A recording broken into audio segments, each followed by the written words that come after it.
Shalom, selamat pagi saudara-saudari yang terkasih di dalam Tuhan Yesus. Dengan mengucap syukur kita kepada Tuhan, mari kita segera memulai ibadah kita pada pagi hari ini. Mari kita tundukkan kepala, kita hening sejenak, kita saat teduh.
Kami memulai ibadah ini dengan segala ucapan rasa syukur kami kepada Allah.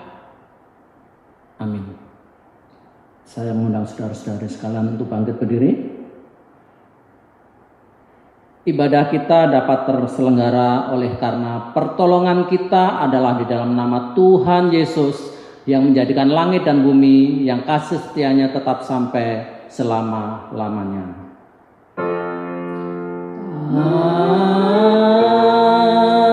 Amin. Amin. Amin.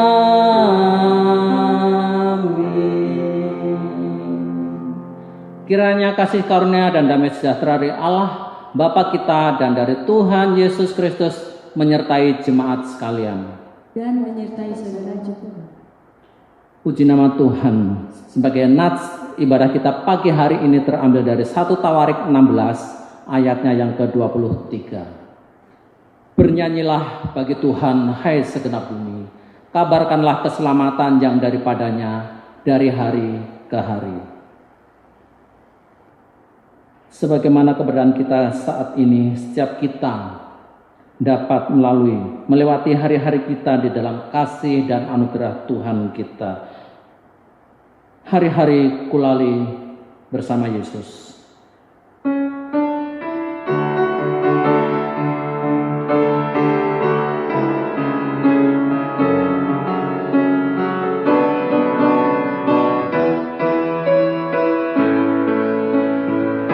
Hari-hari kulalui bersama Yesus, suka duka ku jalani bersama Yesus. Persoalan pencobaan kan ku hadapi bersama Yesus, juru selamatku. Hari-hari ku lalui bersama Yesus, suka duka ku jalani bersama Yesus. Persoalan pencobaan kan ku hadapi bersama Yesus, juru selamatku. Hari-hari kita boleh lalui di dalam anugerah dan kasih daripada Tuhan kita Yesus Kristus. Sebagaimana saat ini kita diberikan kesempatan untuk kita boleh secara pribadi berdoa kepada Tuhan untuk memohon segala ampunan daripada Tuhan. Mari kita satukan hati kita berdoa.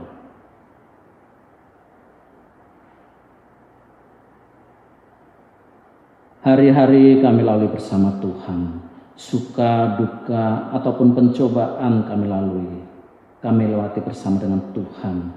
Sehingga kami bisa tetap kuat sebagaimana keadaan kami saat ini. Meskipun begitu, di dalam kami melalui hari-hari kami, dan ketika mengalami berbagai pencobaan, ada kelemahan kami, ada kedagingan kami yang membuat kami mengeluh, membuat kami menggerutu. Ampuni kami Tuhan, ampuni kami. Dan kami sadari ketika kami lemah, ketika kami jatuh, tangan Tuhan siap untuk menopang kami.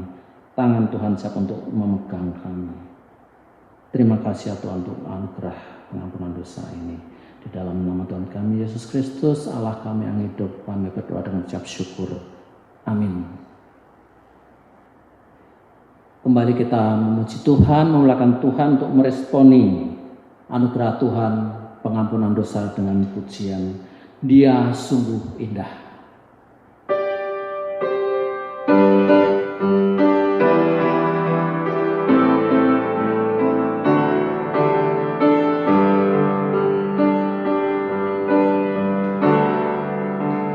Dia sungguh indah, Dia Yesus,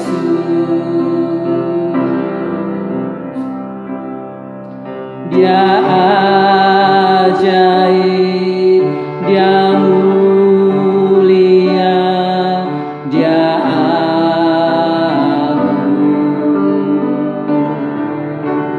Dia cinta daku dan ampuniku,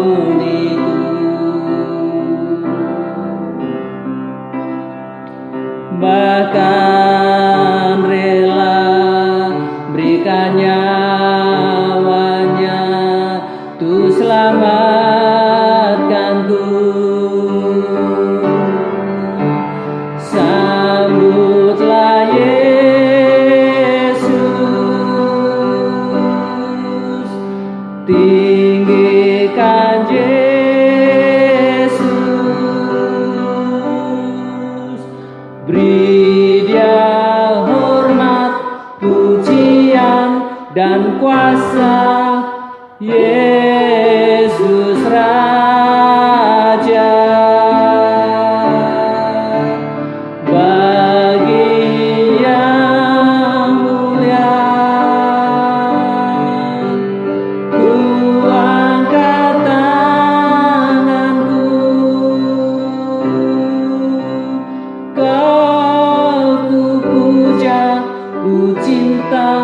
Ku sembah, haleluya.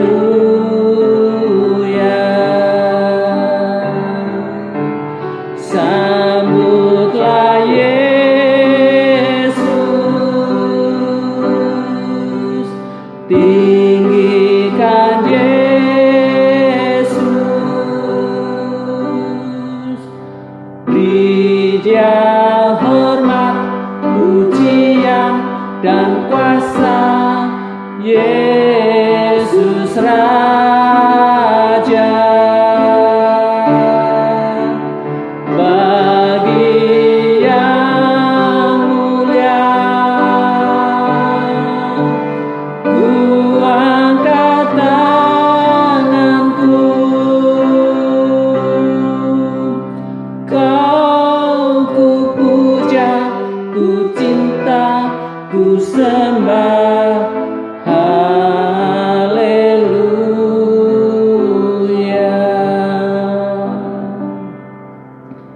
Kembali kita akan menerima anugerah daripada Tuhan. Saat ini saya mengajak saudara-saudari untuk bangkit berdiri.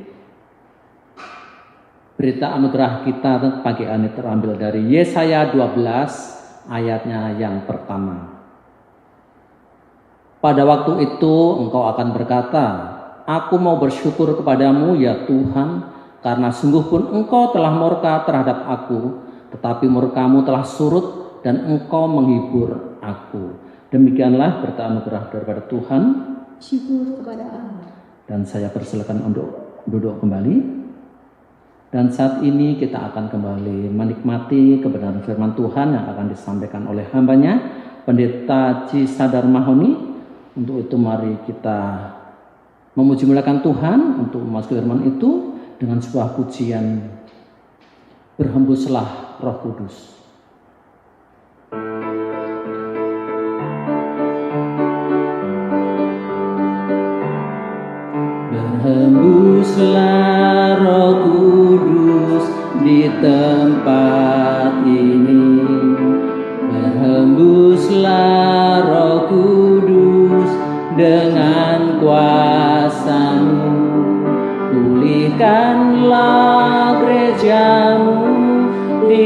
akhir zaman berhembuslah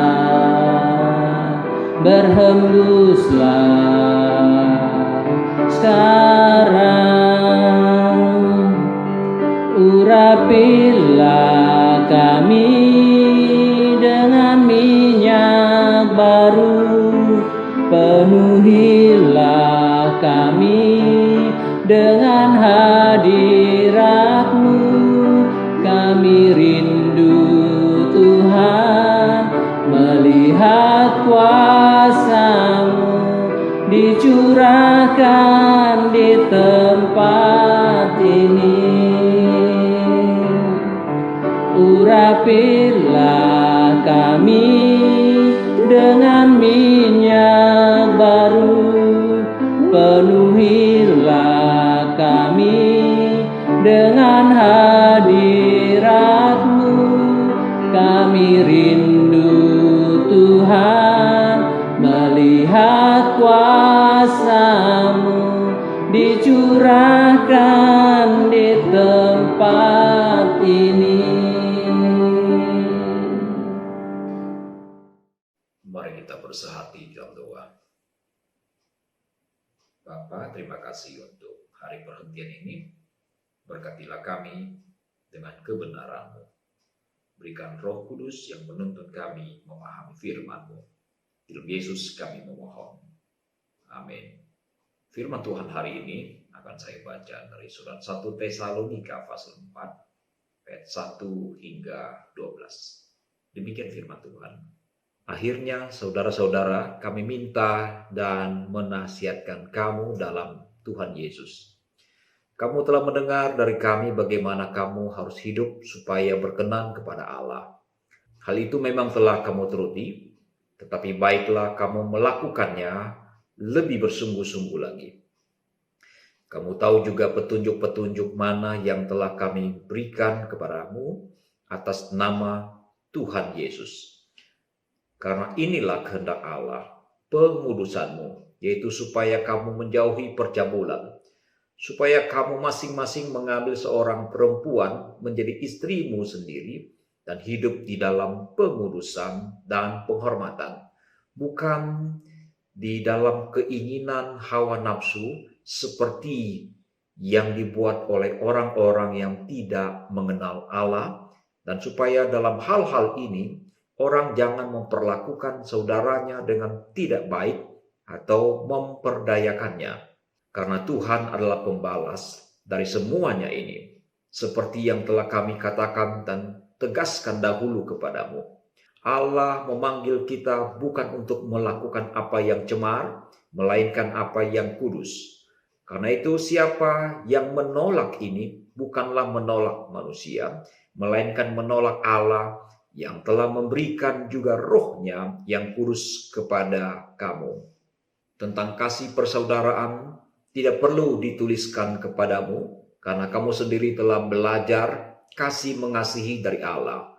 Hal itu kamu lakukan juga terhadap semua saudara di seluruh wilayah Makedonia. Tetapi kami menasihati kamu, saudara-saudara, supaya kamu lebih bersungguh-sungguh lagi melakukannya. Dan anggaplah sebagai suatu kehormatan untuk hidup tenang, untuk mengurus persoalan-persoalan sendiri, dan bekerja dengan tangan, seperti yang telah kami pesankan kepadamu. Sehingga kamu hidup sebagai orang-orang yang sopan di mata orang luar dan tidak bergantung pada mereka. Demikianlah firman Tuhan. Berbahagialah setiap orang yang merenungkan dan melakukan dalam hidupnya. Haleluya. Haleluya, haleluya, haleluya.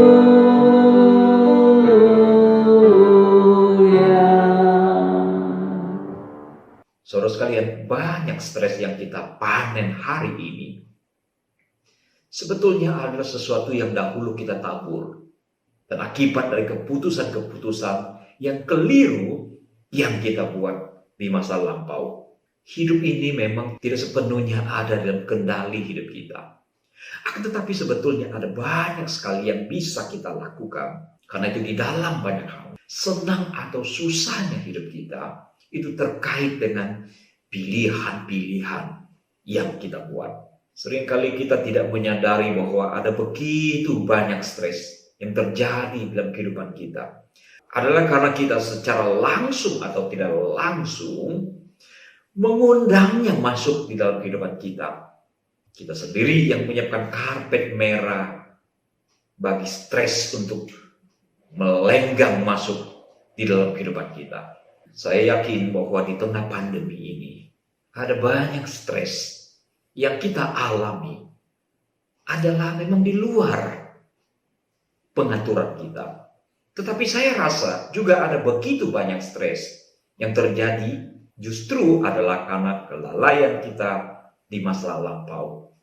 Misalnya saja kalau kita bekerja dengan lebih baik, punya penghasilan yang jauh lebih baik.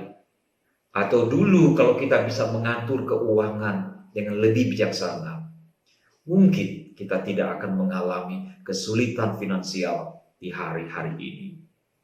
Saat ini seluruh dunia sedang menantikan vaksin COVID-19 yang diharapkan bisa menangkal paparan virus corona ini. Sama seperti pandemi COVID-19, stres yang besar yang akan datang dalam hidup kita sebetulnya bisa diantisipasi sejak awal, sejak dini. Nah, berikut ini saya akan menawarkan sejumlah vaksin yang harus kita miliki guna mencegah munculnya stres yang akan merongrong kehidupan kita di masa-masa yang akan datang. Yang pertama adalah bayarlah harga yang harus kita bayar. Di dalam pembacaan 1 Tesalonika pasal 4, Paulus berkata, anggaplah sebuah kehormatan bekerja dengan tangan. Saudara sekalian, bekerja dengan tangan maknanya secara tegas adalah mencari nafkah. Tapi makna penting yang tersirat di dalam kalimat ini adalah sebuah tindakan membayar harga untuk sebuah tindakan antisipatif. Itu berarti jika kita gagal melakukannya, maka ada harga besar, ada ongkos besar yang harus kita keluarkan di kemudian hari. Contohnya, seseorang yang malas bekerja, karena bagi dia kerja itu melelahkan, membosankan, jadi dia tidak bersedia membayar harga untuk bekerja karena alasan itu. Maka pada akhirnya dia akan menuai kesusahan besar, dia akan menimbulkan stres yang besar bagi dirinya. Mungkin juga termasuk keluarganya, anak-anaknya, karena keputusan seperti itu. Ada sebuah hukum yang sederhana, saudara. Jika kita tidak bersedia mengeluarkan ongkos yang kecil, terkadang berakhir dengan pengeluaran biaya yang jauh lebih besar. Beberapa contoh untuk menjelaskan apa yang saya maksudkan di sini. Jika saudara mendapati gigi saudara ada lubang kecil, inilah waktunya bagi saudara untuk keluarkan sedikit ongkos untuk mengantisipasi biaya besar yang saudara mungkin akan keluarkan. Jadi begitu menemukan ada masalah dengan gigi, baru ada lubang yang halus, lakukanlah sesuatu. Jika tidak, suatu saat sakit gigi yang dahsyat akan membuat stres yang bukan main. Ada orang merasa sayang untuk keluarkan uang asuransi untuk memproteksi kendaraannya. Tetapi satu saat ketika terjadi sebuah musibah, dia akan menyesali. Mengapa dulu tidak keluarkan uang beberapa juta, nah sekarang harus keluarkan ongkos yang begitu banyak dan begitu besar. Saudara-saudara, apabila ban sepeda motor ataupun ban mobil saudara rasa-rasanya sudah tidak layak jalan, ada baiknya cepat-cepat keluarkan sebagian ongkos untuk mengganti ban itu. Sebab apabila ini dilalaikan, kemungkinan yang terburuk bisa terjadi di dalam kehidupan siapapun. Saudara sekalian, kalau kita tidak mau keluarkan sebuah ongkos yang seharusnya kita keluarkan, mungkin satu saat kita harus terpaksa keluarkan ongkos yang tidak terbayarkan. Bahkan di dalam Alkitab bahkan ada sebuah kasus yang sedikit ekstrim. Ada seorang bernama Nabot, saudara. Dia mempunyai kebun anggur yang baik, yang letaknya persis di sebelahan istana raja. Ini berarti properti yang sangat luar biasa. Perkebunannya berada di dalam ring 1, karena berada di dalam lingkungan, bersebelahan bahkan dengan istana Raja Ahab. Raja Ahab tertarik dengan kebun anggur itu. Lalu dia berkata kepada Nabot, "Aku berminat memiliki kebun anggurmu, akan aku jadikan kebun sayur. Aku bisa menggantikan kebun anggur yang lebih baik daripadamu. Atau kalau engkau berkenan, aku bisa membayar sejumlah uang kepadamu." Nabot dengan serta-merta berkata, "Tidak mungkin, saya tidak akan memberikan kebun anggurku kepadamu. Demi Allah yang hidup, itu adalah warisan leluhurku, aku tidak akan memberikannya." Ahab yang adalah raja sangat-sangat jengkel dan dia marah. Izebel lalu memberikan nasihat, "Bukankah engkau raja? Jangan khawatir, aku akan memberikan kebun anggur itu kepadamu." Nah, atas siasat jahat dari Izebel, maka dikeluarkanlah sebuah perintah kepada tua-tua di kota di mana Nabot hidup. Dia meminta supaya masyarakat berpuasa dan meminta Nabot untuk duduk di dalam sebuah pengadilan. Dan didatangkan 2 orang saksi palsu yang harus mengatakan bahwa Nabot telah menghujat Allah dan menghujat raja. Demikianlah yang terjadi. Nabot diadili. Dan singkat kisah, Nabot akhirnya diseret dan dirajam dengan batu sampai mati. Nah, setelah itu kebun anggur milik Nabot diambil alih oleh Raja Ahab yang jahat itu. Kisah ini memang sedikit ekstrim, saudara. Coba saudara bayangkan, seandainya Nabot tahu bahwa penolakan terhadap raja bisa berakibat dia difitnah, mempunyai nama yang buruk, dan kemudian nyawanya melayang karena dilempar dengan batu. Kira-kira apa yang akan Nabot lakukan? Kemungkinan dia akan menyerahkan kebun anggurnya kepada raja yang lalim itu. Semua uraian ini memberikan sebuah penekanan bahwa marilah kita berani dan harus membayar harga. Sebab apabila tidak, sesuatu yang buruk siap menghampiri kita. Nomor 2, yang harus kita lakukan adalah hiduplah dengan disiplin. Mengapa Rasul Paulus tiba-tiba berkata kepada jemaat di Tesalonika agar mereka bekerja dengan tangan mereka? Karena rupanya di dalam jemaat Tesalonika ada orang-orang tertentu yang hidupnya tidak tertib, terutama di dalam hal bekerja. Bahkan di dalam surat berikutnya, Paulus memberikan teguran yang keras kepada mereka. Dia berkata, "Sebab juga waktu kami berada di antara kamu, kami memberikan peringatan ini kepada kamu. Jika seorang tidak mau bekerja, janganlah ia makan. Kami katakan ini karena kami mendengar bahwa ada orang yang tidak tertib hidupnya dan tidak bekerja, melainkan sibuk dengan hal-hal yang tidak berguna. Orang-orang demikian kami peringati dan nasihati dalam Tuhan Yesus Kristus, supaya mereka tetap tenang melakukan pekerjaannya, dan dengan demikian makan makanannya sendiri." Saudara lihat, ada sebagian jemaat hidupnya tidak tertib, tidak disiplin. Faktor ketidakdisiplinan membawa dampak yang buruk bagi kehidupan siapapun di bawah peluk langit ini. Dan ini semua akan memicu munculnya stres di dalam kehidupan. Orang yang tidak disiplin soal makan, soal minuman, tidak disiplin soal minum obat, tidak disiplin soal tidur, tidak disiplin berolahraga, tidak disiplin soal keuangan, tidak disiplin menaati peraturan-peraturan pemerintah, dan masih banyak ketidakdisiplinan yang lain lagi yang sering kali terjadi di dalam kehidupan orang-orang di dalam masyarakat kita.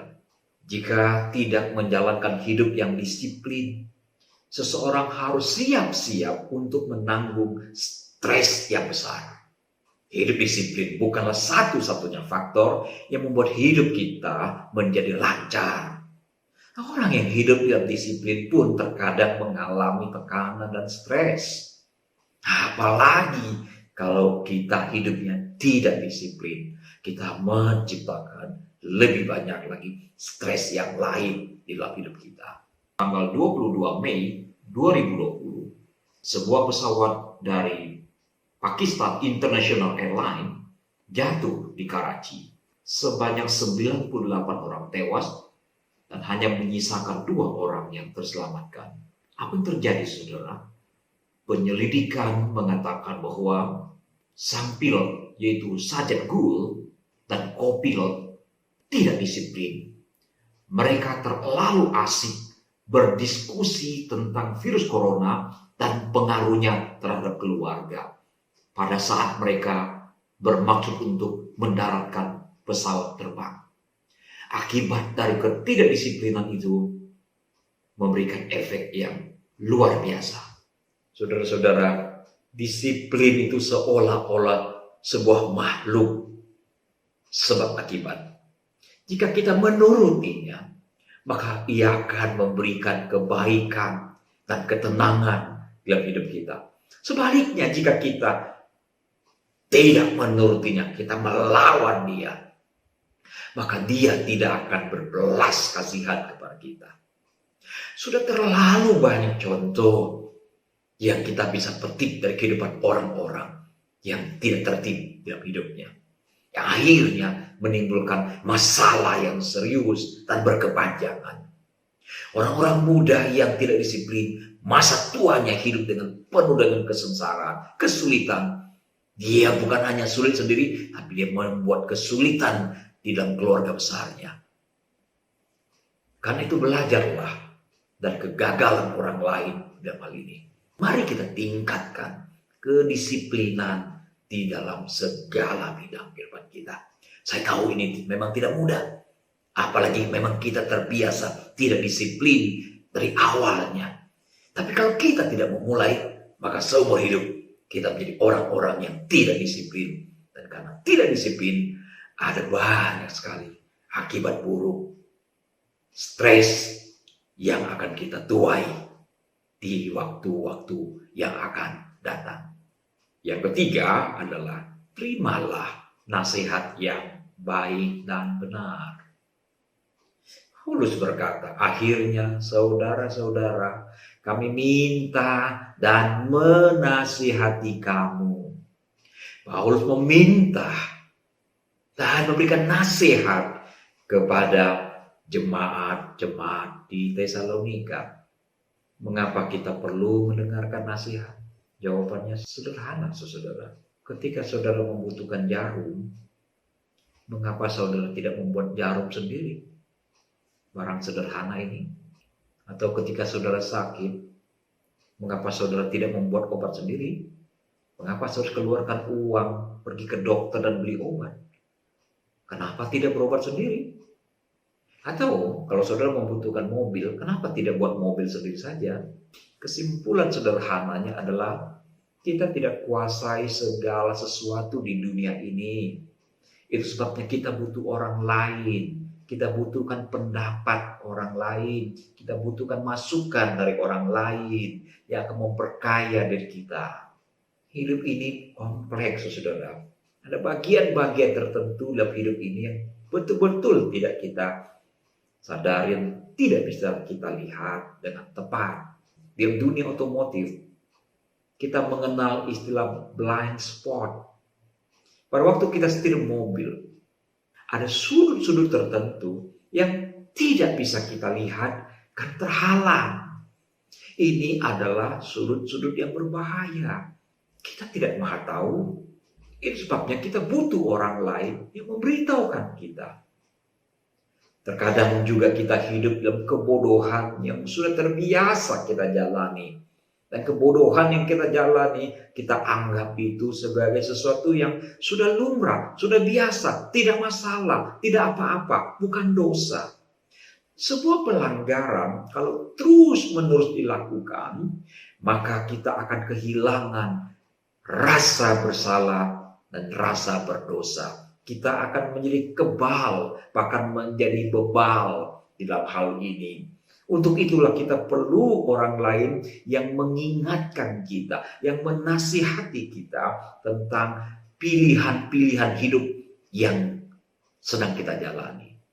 Kita butuh nasihat orang lain karena kalau kita terlalu emosional, pada saat kita marah, terlalu sedih, atau terlalu gembira sekalipun, kita tidak bisa berpikir dengan rasional.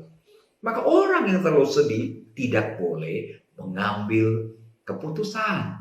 Orang yang sedang tertekan pun tidak boleh mengambil keputusan. Dan orang yang sangat bersukacita pun tidak boleh mengambil keputusan yang vital. Karena dia tidak mempertimbangkan dengan matang-matang.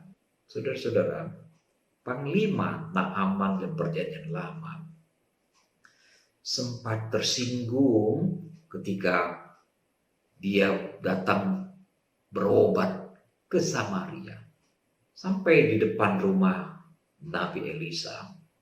Elisa memberitahukan kepada pegawainya dengan pesan, suruh Naaman mencelupkan tubuhnya ke sungai Yordan 7 kali. Naaman merasa tersinggung.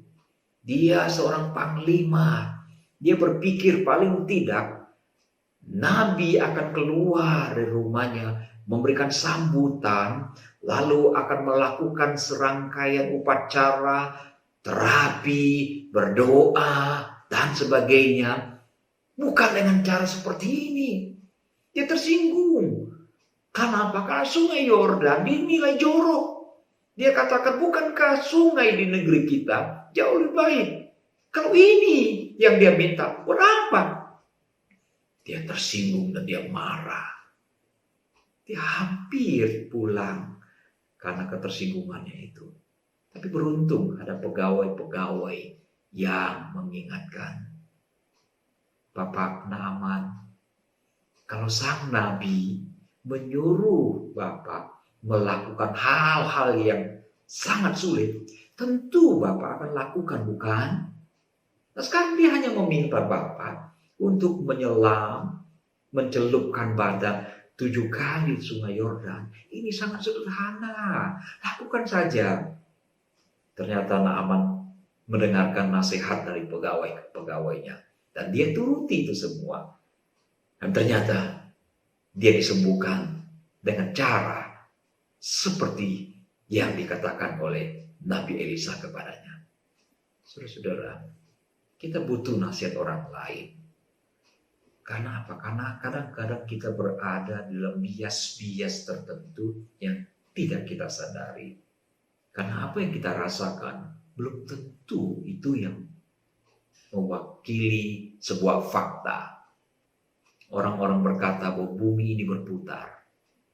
Saudara merasa bumi berputar? Saya sama sekali tidak merasa bumi berputar. Karena saya tidak merasa bumi berputar, maka kesimpulan saya adalah bumi tidak berputar. Omong kosong kalau orang berkata bumi berputar. Nah, saudara, itu maksud saya. Secara saintifik terbukti bahwa memang dunia ini berputar. Dan kalau kita merasa dunia tidak berputar, lalu kita berkesimpulan dunia tidak berputar, kita berada di dalam bias. Dan akhirnya kita buat kesimpulan yang keliru berdasarkan patokan perasaan kita. Apa yang kita lihat juga belum tentu mewakili realita yang sebenarnya. Kalau kita lihat fenomena matahari, di mana matahari muncul di ufuk timur, lalu di siang hari matahari berada di atas kepala kita, dan di waktu sore matahari berada di sebelah barat, maka kesimpulan yang paling sederhana yang bisa kita ambil adalah matahari betul-betul bergerak mengelilingi bumi tempat kita berpijak. Jelas ini kesimpulan yang kuno dan salah total. Untuk itulah kita perlu masukan dari orang lain. Jangan sampai kita berpatokan dengan perasaan kita, dengan apa yang kita dengar, dengan apa yang kita lihat yang sebetulnya tidak mewakili realita. Walaupun saya mengatakan bahwa bukan berarti semua yang kita lihat, semua yang kita rasakan, semua yang kita dengar itu sepenuhnya keliru, belum tentu. Betul, saudara, tidak semua nasihat itu baik. Bahkan ada banyak dan terlalu banyak nasihat yang konyol, yang buruk dan salah apabila kita berada di dalam komunitas yang tidak tepat. Tetapi di masyarakat, kita bisa melihat banyak orang betul-betul menyesal, mengalami penyesalan yang dalam karena telah melalaikan, tidak menuruti nasihat yang pernah diberikan kepadanya. Kadang-kadang kita bisa menghadapi kesusahan, stres yang sangat-sangat membebani hidup, gara-gara kita tidak menuruti nasihat orang-orang di masa yang lampau. Itulah sebabnya kita butuh nasihat orang lain, agar potensi-potensi stres yang mungkin akan menghampiri hidup kita itu dapat kita tangkal sejak dini. Jangan lagi kita berperilaku sok tahu, seakan-akan kita tahu segala sesuatu. Kita menolak masukan-masukan dan input dari orang lain. Ini sebuah kekonyolan, ini sebuah kebodohan bahkan. Seolah-olah kita tahu segala-galanya, sehingga kita tidak butuhkan nasihat orang lain. Tidak semua orang bisa menjadi presiden. Hanya orang-orang yang terhebat yang akan menjadi seorang presiden. Nah, seorang presiden yang hebat sekalipun tetap membutuhkan penasehat. Apalagi kita manusia biasa. Nasihat keempat adalah jangan menginginkan ataupun meraih sesuatu secara tidak benar. Rasul Paulus berkata, karena inilah kehendak Allah, pengudusanmu, yaitu supaya kamu menjauhi percabulan, supaya kamu masing-masing mengambil seorang perempuan menjadi istrimu sendiri dan hidup di dalam pengurusan dan penghormatan, bukan di dalam keinginan hawa nafsu, seperti yang dibuat oleh orang-orang yang tidak mengenal Allah.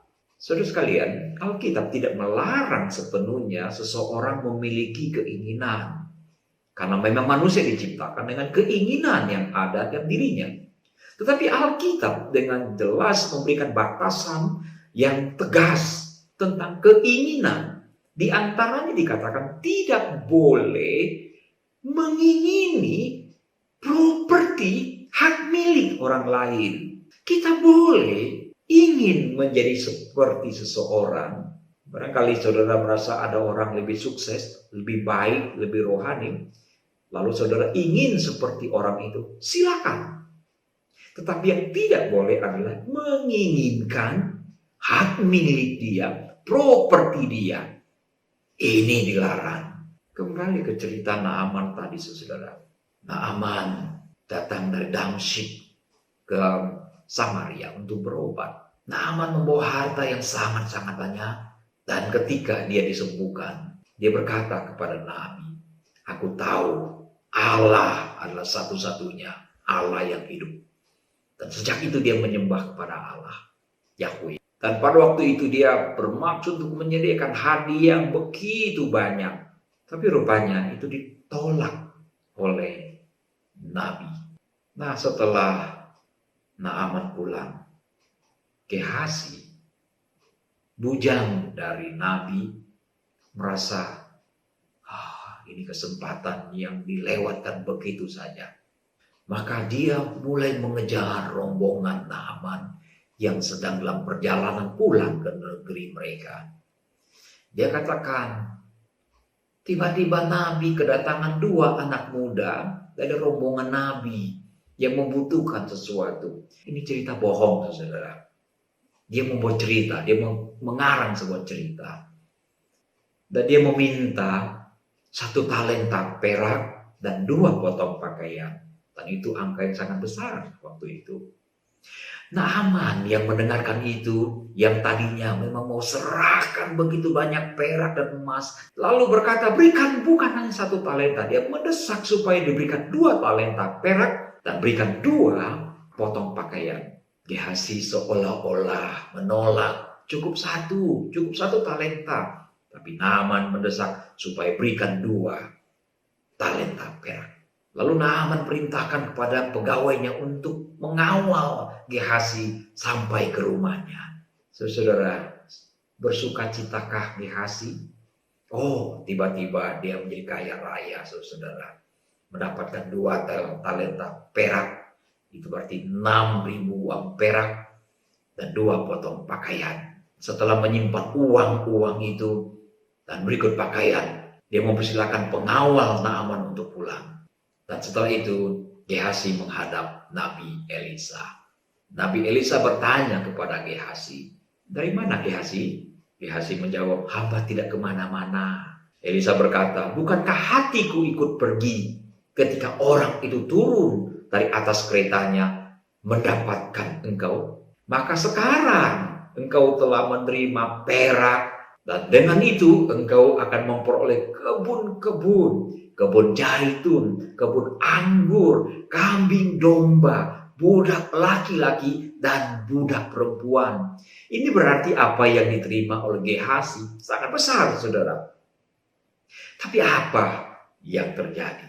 Senangkah akhir dari kehidupan Gehazi yang mengambil sesuatu yang bukan haknya dengan cara yang keji? Nabi Elisa berkata, tetapi penyakit kusta Naaman akan melekat kepadamu dan kepada anak cucumu untuk selama-lamanya. Maka keluarlah Gehazi kena kusta putih seperti salju. Saudara sekalian, Alkitab melarang kita mengusahakan sesuatu yang tidak boleh kita usahakan. Melakukan sesuatu yang tidak boleh kita lakukan. Kejatuhan Raja Daud memberikan pelajaran yang sangat-sangat berharga dalam hal ini.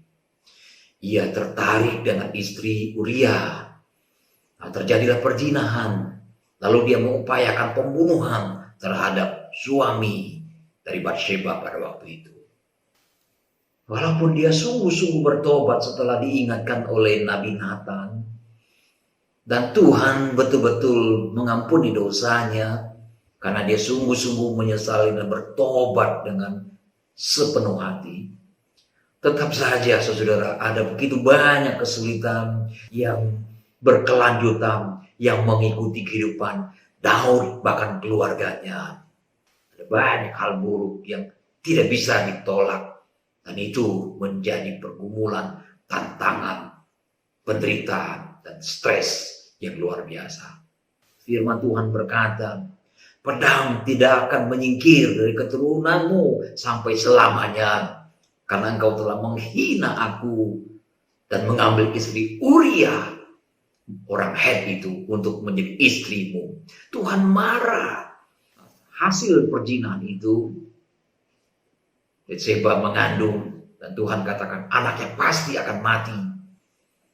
Nah lihatlah, pedang, pembunuhan, dan seterusnya akan terus terjadi di dalam dinasti kerajaan Daud. Absalom, anak Daud, melakukan pemberontakan terhadap bapaknya sendiri. Dan dia melakukan kekejian dengan cara mencemari istri-istri dari ayahnya sendiri. Sungguh saudara, apa yang terjadi dengan Daud, kejatuhannya ini menjadi pelajaran yang berharga bagi segenap orang Kristen di zaman ini.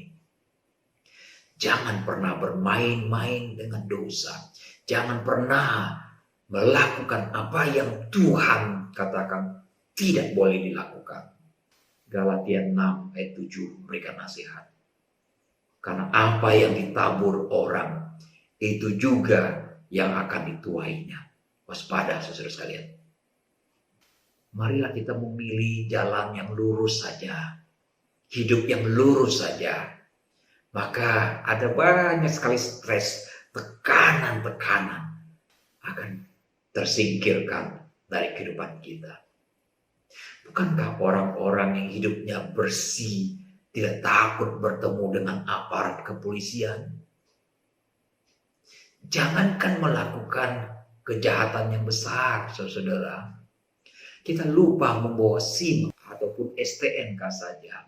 Kita akan merasa sangat gentar bila bertemu dengan polantas di pinggir jalan. Apalagi kalau kita melakukan begitu banyak kekejian, maka hidup kita akan sangat-sangat tersiksa oleh ulah kita sendiri.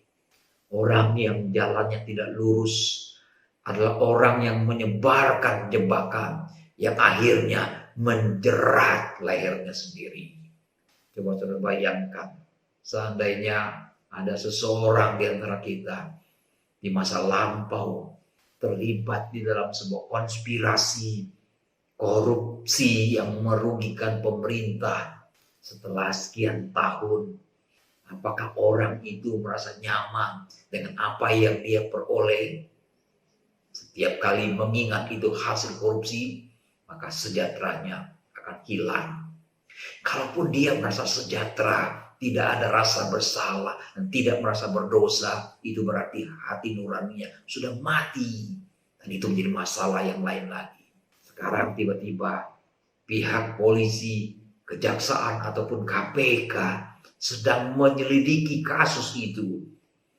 Apakah orang itu tidak akan mengalami stres atas dosa masa lalunya? Atau apabila ada seseorang pernah terlibat dalam prostitusi 5-6 tahun yang lampau, dan sekarang mulai muncul gejala-gejala penyakit yang diduga itu adalah HIV. Apakah orang ini tidak stres? Dari mana sumber stresnya? Bukankah karena kebodohan? Karena penyimpangan yang dia lakukan, yang dia ciptakan sendiri. Dan setelah dites, ternyata positif HIV. Apakah dia akan bergembira atas hidupnya? Atau sebaliknya, dia akan mengalami stres yang hebat, yang berat bagi dia, bagi orang itu. Dunianya telah runtuh. Hidupnya tinggal dijemput oleh malaikat maut. Dia akan menyesali perbuatannya. Belum lagi ternyata ulahnya itu telah menulari istrinya dengan penyakit yang sama. Perasaan menyesal, perasaan berdosa akan menghantui seluruh sisa hidupnya. Benar bukan saudara? Ada banyak sekali tekanan bagi jiwa kita yang kita hadapi hari ini adalah karena sesuatu yang kita tabur. Sekarang banyak orang sedang menuai apa yang ditaburnya. Berbahagialah saudara apabila saudara tidak menuai benih-benih yang ditabur beberapa waktu yang lalu. Percayalah, dengan melakukan berbagai tindakan antisipasi, maka niscaya hidup kita akan memiliki vaksin. Bahkan dengan vaksin yang kita miliki itu, stres itu tidak akan pernah muncul di dalam hidup kita. Karena itu, ingat 4 hal hari ini saudara. Bayarlah harga apa yang patut kita bayar. Jalanilah hidup ini dengan penuh kedisiplinan. Terimalah nasihat orang lain. Dan terakhir, jangan menginginkan, jangan meraih sesuatu yang tidak disetujui oleh Tuhan, yang dilarang oleh Tuhan. Yesus memberkati. Saudara sekalian, mari berdoa. Terima kasih untuk pengajaran firman Tuhan hari ini yang memberikan hikmat bagi kami.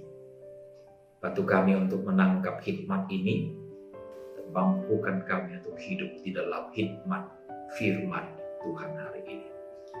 Dengarkan kami Bapa, kami memohon di dalam Yesus Tuhan. Amin. Saya mengundang saudara-saudara sekalian untuk bangkit berdiri. Kita akan bersama dengan umat Allah di masa lalu, masa kini dan juga masa depan, mengingat kembali, mengakuan kembali pengakuan iman kita seturut pengakuan iman rasuli. Aku percaya kepada Allah, Bapa yang Maha Kuasa, Khalik langit dan bumi, dan kepada Yesus Kristus anaknya yang tunggal Tuhan kita, yang dikandung daripada Roh Kudus, lahir dari anak darah Maria, yang menderita sengsara di bawah pemerintahan Pontius Pilatus, disalibkan, mati dan dikuburkan, turun ke dalam kerajaan maut. Pada hari yang ketiga, bangkit pula dari antara orang mati, naik ke surga, duduk di sebelah kanan Allah, Bapa yang Maha Kuasa. Dan dari sana ia akan datang untuk menghakimi orang yang hidup dan yang mati. Aku percaya kepada Roh Kudus, gereja yang kudus dan am, persekutuan orang kudus, pengampunan dosa, kebangkitan orang mati, dan hidup yang kekal. Amin. Saya persilakan duduk kembali. Puji nama Tuhan. Kita telah kembali menikmati kebenaran firman Tuhan dan juga berkat dan kasih anugerahnya di dalam hidup kita. Kita akan menyampaikan rasa syukur kita melalui persembahan.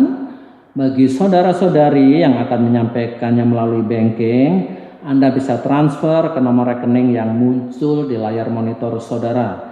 Bagi saudara-saudari yang memasukkannya ke dalam amplop, silakan Anda tulis identitas dan Anda bisa membawa ataupun mengantar ke gereja dan diserahkan kepada TU Gereja Ibu Desi yang siap setiap saat, setiap hari, kecuali hari Senin. Dan sebagai nats persembahan kita pagi hari ini terambil dari Maleakhi 3 ayat yang ke-10. Bawalah seluruh persembahan persepuluhan itu ke dalam rumah perbendaharaan, supaya ada persediaan makanan di rumahku, dan ujilah aku, firman Tuhan semesta alam. Apakah aku tidak membukakan bagimu tingkap-tingkap langit dan mencurahkan berkat kepadamu sampai berkelimpahan? Mari kita ke dalam doa persembahan kita. Kita berdoa. Kami bersyukur kepada Allah sumber berkat kami yang telah dan senantiasa membukakan tingkap-tingkap langit dan mencurahkan berkat-Nya bagi kita setiap hari.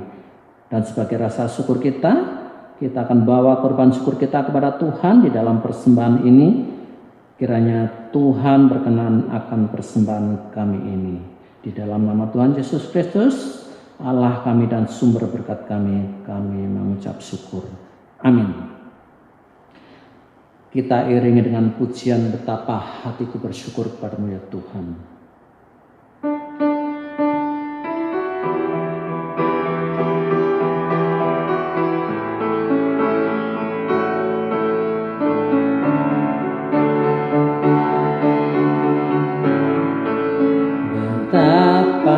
Hatiku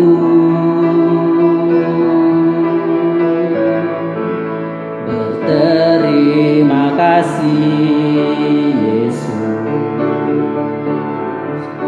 Kau mengasihiku, Kau memilikiku. Hanya ini Tuhan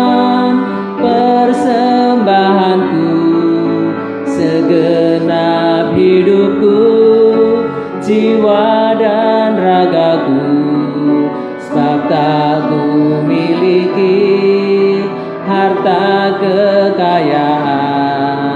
yang cukup berarti untuk ku persembahkan. Hanya ini Tuhan permohonanku, terimalah Tuhan persembahanku, pakailah hidupku sebagai alat-Mu seumur hidupku.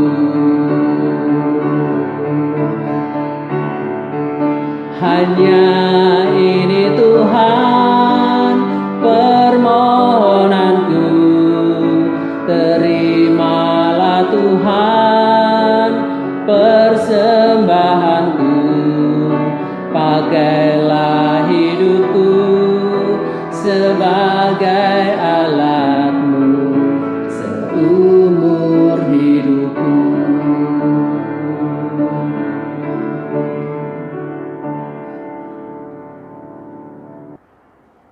Kembali saya memanggil saudara-saudari untuk bangkit berdiri.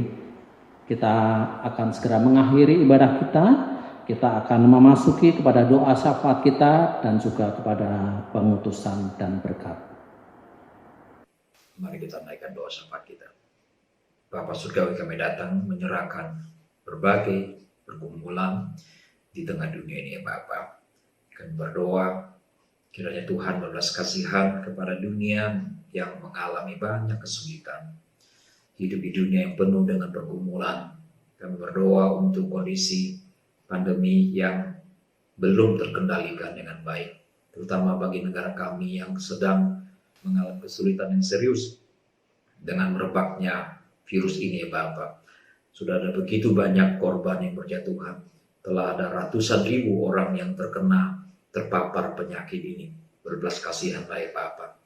Berkati juga tenaga medis yang bekerja yang mempertaruhkan nyawa mereka. Tuhan lindungilah para medis yang bekerja dengan penuh risiko itu ya Bapak. Belas kasihan-Mu turun. Bapak, kami berdoa untuk gereja-gereja di dunia barat yang banyak ditutup, banyak dijual, jadikan rumah ibadah yang lain. Tuhan berbelas kasihanlah, kembalilah ya Tuhan. Kirimlah Roh Kudus kembali ke dunia barat untuk melakukan kebangunan rohani di Eropa, di Amerika, agar kebangunan rohani, pertobatan yang benar-benar terjadi berabad-abad yang lampau boleh terjadi kembali ya Bapak di benua ini. Orang-orang yang skeptis, yang kehilangan iman karena liberalisme, karena skeptisme, kiranya Tuhan mencelikan mata rohani mereka ya Bapak. Kami berdoa untuk gereja-gereja kami juga, Tuhan berkati, biarlah ibadah secara online dapat diikuti dengan baik oleh segenap anggota jemaat. Tidak ada yang ogah-ogahan, tapi dengan serius mengikuti ibadah ya Bapak. Kami berdoa untuk berbagai pergumulan sehari-hari. Tuhan berkati, yang sedang sakit Tuhan jamah, yang sedang berkabung Tuhan berkati. Keluarga Ibu Kristina yang baru saja ditinggal pergi oleh ibunya tercinta, Tuhan berikan penghiburan. Kami berdoa untuk Ronald yang mengalami stres karena meninggalnya orang tua yang dikasihinya. Kami berdoa untuk anak-anak yang belajar di rumah, Tuhan memberikan hikmat dan kepintaran, daya serap yang baik pada anak-anak kami yang sekolah, yang sedang bekerja. Tuhan berkati, jauhkanlah dari mara bahaya dan dari paparan virus corona. Tuhan peliharakan anak-anak kami, saudara-saudara kami dimanapun berada. Kami juga berdoa untuk yang sedang mengalami pergumulan dalam rumah tangga.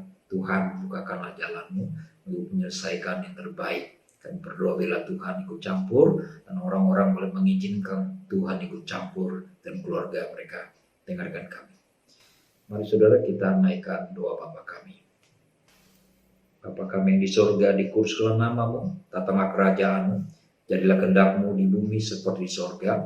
Berikanlah kami pada hari ini makanan kami yang secukupnya. Ampunilah kami akan kesalahan kami, seperti kami juga mengampuni orang yang bersalah pada kami. Dan janganlah membawa kami ke dalam pencobaan, tapi lepaskanlah kami daripada yang jahat. Karena Engkaulah yang punya kerajaan dan kuasa dan kemuliaan sampai selama-lamanya. Amin. arahkanlah hatimu kepada Tuhan. Jadilah saksi Kristus. Terpujilah Tuhan. Terimalah berkat Tuhan. Tuhan memberkati engkau dan melindungi engkau. Tuhan menyinari engkau dengan wajah-Nya dan memberi engkau kasih karunia. Tuhan menghadapkan wajah-Nya kepadamu dan memberi engkau damai sejahtera sekarang sampai selama-lamanya. Haleluya, haleluya, haleluya, haleluya, haleluya, amin, amin,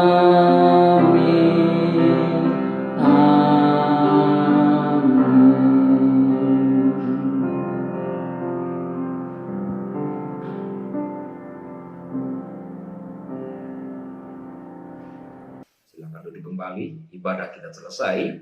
Tuhan Yesus memberkati ibadah saudara sekalian.